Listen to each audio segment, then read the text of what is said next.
As a family medicine physician, I do see a lot of people for fevers, coughs, colds, especially as we're going into the fall, winter season.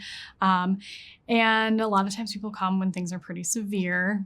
And I have a lot of patients too who come fairly early in the course wondering when should they go to see a doctor. A lot of times I tell people if you have just a fever and mild sore throat, mild cough, 5 days of a fever that's not getting any better, that would be time to see your doctor.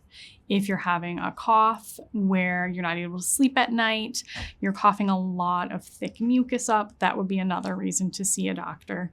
If you're getting short of breath or chest tightness or feel wheezy, you want to see a doctor as well. With a lot of colds and flus, we do see it lasting 10 to 14 days because it does take your immune system time to respond to that virus that could be present. So it's usually longer than 2 to 3 days. Some people it is that short. And fevers aren't always a bad thing either. As long as you're not feeling lethargic or overly fatigued, you can let your fever ride because that is how your body will fight off those viruses. And if you have a bacterial infection too, it'll help with that. Also, to help support your immune system, getting plenty of sleep and staying well hydrated is very important. Some people like to take vitamin C and zinc to try to boost their immune system too during times of illness. For a lot of people, their colds and flus can be treated at home, but there are certain groups that are at higher risk, and you want to make sure that it's not going to become a severe viral illness or that it has turned into a bacterial infection.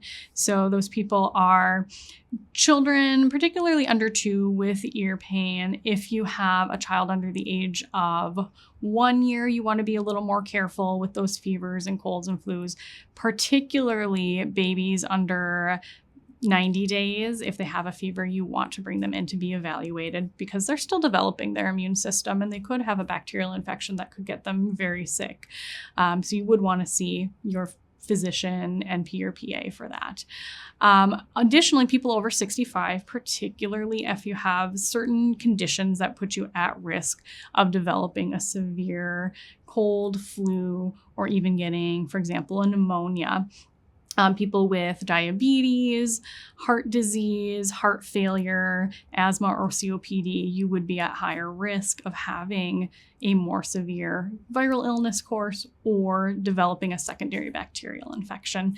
So again, if you're feeling like you're not able to breathe or you're not getting better and things seem to be worsening progressively every day, it would be a good idea to make an appointment to be seen.